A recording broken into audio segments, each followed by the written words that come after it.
आज हम 9वीं कक्षा की प्रथम कविता चांदनी रात पढ़ने वाले हैं। इस कविता के कवि मैथिली चरण गुप्त जी हैं और इस कविता के कवि उत्तर प्रदेश में झांसी जिले के चिरगांव में रहते थे।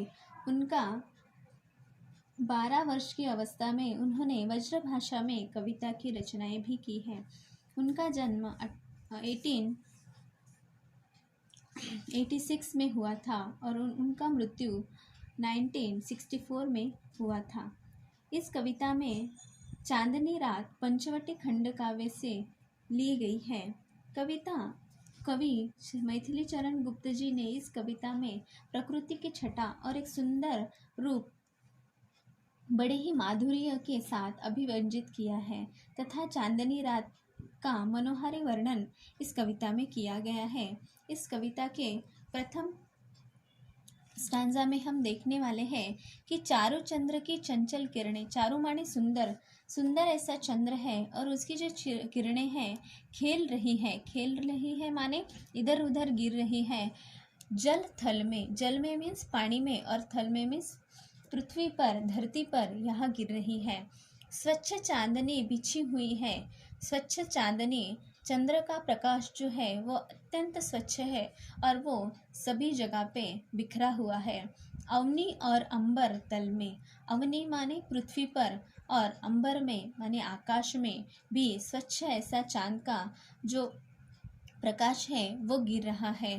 पुलक प्रकट करती है, पुलक माने आनंद, आनंद प्रकट करती है धरती, धरती जो है हमारी पृथ्वी जो माता है वो आनंद प्रकट कर रही है। और हरित तृणों की नोकों से, जो हमारी धरती के ऊपर जो तृण है, तृण माने घास, झूमकर अपना आनंद प्रकट कर रही है। मानो झूम रहे हैं तरु भी मंद पवन के झोंकों से। मंद माने स्लोली और मंद मंद ऐसे पवन, पवन माने वायु, वायु का झोंका, झोंकों से तरु, और तरु माने वृक्ष और तृण, तृण माने घास, ये जो है वो इधर उधर मंद पवन में झूम रहे हैं। इस फर्स्ट स्टैंजा में यह बताया गया है कि चंद्र जो है अत्यंत सुंदर दिख रहा है और अत्यंत सुंदर ऐसा चंद्र, चांदनी का प्रकाश फैला हुआ है। सुंदर चंद्रमा की किरणें जल और थल में फैली हुई है। संपूर्ण पृथ्वी तथा आकाश में स्वच्छ चांदनी बिछी हुई है। पृथ्वी हरी भरी घास की नोकों के माध्यम से अपनी खुशी प्रकट कर रही है। ऐसा प्रतीत हो रहा है कि मानव वृक्ष भी मंद मंद वायु के झोंकों से झूम रहे हैं। यह फर्स्ट स्टैंजा में बताया गया है। अब हम सेकंड स्टैंजा जो देखने वाले हैं उस स्टैंजा में बताया गया है कि क्या ही स्वच्छ चांदनी है, यह है क्या ही निस्तब्ध निशा। ये पंचवटी की रात, पंचवटी के जंगल की जो रात है, पंचवटी में दूर दूर तक चांदनी फैली हुई है और वह बहुत ही साफ दिखाई दे रही है। लेकिन रात में निस्तब्ध निशा, निशा माने रात, और रात कैसी है, सन्नाटों भरी है, सन्नाटे हैं। यहाँ पे बहुत शांत ऐसा वातावरण है और इस वातावरण में निशा मीन्स रात, रात में सब जगह शांति छाई हुई है स्वच्छंद सुमंद गंध, कोई शब्द नहीं है और वायु स्वच्छंद होकर सुमंद, मंद मीन्स मंद मंद ऐसे वायु जो है यहाँ पे फैल रही है और अपना गंध फैला रही है। वह निरानंद है कौन दिशा, निरानंद और बहुत आनंदित है। इस समय कौन सी दिशा है जो आनंद नहीं दे रही है, ऐसी कोई भी ऐसी दिशा नहीं है जो यहाँ आनंद नहीं दे रही है। सब दिशाओं में आनंद ही फैला हुआ है, खुशहाली छाई हुई है। बंद नहीं अब भी चलते हैं नियति नटी के कार्य, मतलब ऐसा कोई भी कार्य नहीं है जो ठहरा हुआ है, अर्थात सभी दिशाओं में सौंदर्य है से आनंदित हो रही है। उत्तर पश्चिम आदि सभी दिशाओं में आनंद ही आनंद व्याप्त हो रहा है, कोई भी दिशा आनंद शून्य नहीं है। ऐसे समय भी नियति नामक शक्ति, नियति जो हम बोलते हैं, हमारा भाग्य जो है, नियति जो है वो अपने कार्य कर रही है। समस्त उसके जो कार्य है वो संपन्न हो रहे हैं। जैसे कि रात का समय है, पृथ्वी निस्तब्ध है, सब जगह शांति है, तभी फिर भी नियति जो है अपना कार्य कर रही है और सब जगह पे सुंदर ऐसा वातावरण है और मंद वायु फैला हुआ है। पर कितने एकांत भाव से, कितने शांत और चुपचाप, कोई रुकावट नहीं है और वह एक भाव से अर्थात अकेले अकेले चुपचाप अपने कर्तव्यों का निर्वाह किए जा रहे हैं। मतलब सब जो लोग हैं अपने कर्तव्यों का पालन किए जा रहे हैं। इस कविता का जो सेकंड स्टैंजा है उसमें बताया है कि पंचवटी में दूर दूर तक चांदनी फैली हुई है, वह बहुत ही साफ दिखाई दे रही है। रात सन्नाटो भरी है, शांत है और कोई शब्द नहीं हो रहा है। वायु स्वच्छंद होकर अपनी स्वतंत्रता चाल में मंद मंद बह रही है। इस समय कौन सी भी दिशा ऐसी नहीं है जहाँ पे आनंद नहीं है, अर्थात सभी दिशाओं में आनंद फैल रहा है, सौंदर्य से आनंदित हो रहा है। उत्तर, पश्चिम और आदि सभी दिशाओं में आनंद ही आनंद है, कोई भी दिशा ऐसा आनंद शून्य नहीं है। ऐसे समय भी नियति नामक शक्ति जो अपने संपूर्ण कार्य कर रही है, कोई रुकावट नहीं है। वह एक भाव से एकता पूर्ण कार्य कर रहे हैं और अर्थात अकेले अकेले और चुपचाप अपने कर्तव्यों का पालन कर रहे हैं। अब हम इस कविता का तीसरा स्टैंजा देखेंगे। उस स्टैंजा में बताया है कि है बिखेर देती वसुंधरा मोती सबके सोने पर। मोती, मोती मानो ओस की जो बूंदे हैं जो बिखेर देती वसुंधरा, वसुंधरा मीन्स पृथ्वी, पृथ्वी सब जगह ओस की जो बूंदे हैं वो बिखेर देती है सबके सोने पर। सब लोग जब सोते हैं या सब लोग, रात का समय होता है और रात के समय जब सब लोग सोते हैं तो वसुंधरा पृथ्वी ओस की बूंदे बिखेर देती है और रवि बटोर लेता है उनको सदा सवेरा होने पर।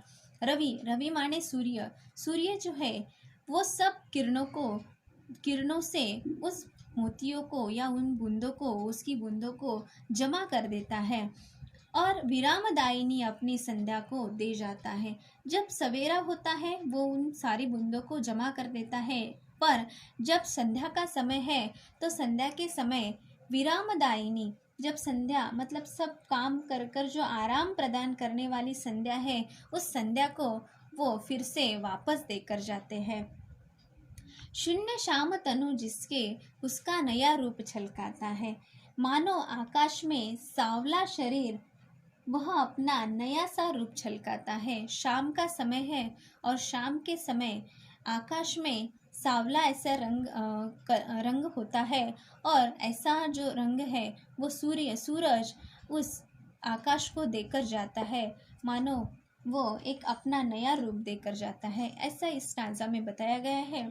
इस स्टैंजा में ऐसा बोला गया है कि चांदनी रात में पृथ्वी सबके सो जाने पर ओस रूपी मोतियों को बिखेर देती है और सूर्य हमेशा सुबह होने पर उन मोतियों को अपनी किरणों से बटोर लेता है और अस्त होने से पहले ही वह आराम प्रदान करने वाली संध्या देकर चला जाता है।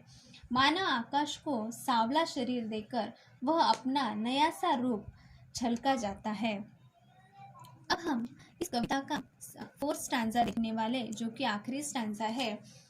इसमें बताया गया है कि पंचवटी की छाया में है सुंदर पर्णकुटीर। पंचवटी जो वन बताया गया है और उस वन में छाया है सुंदर पर्णकुटी।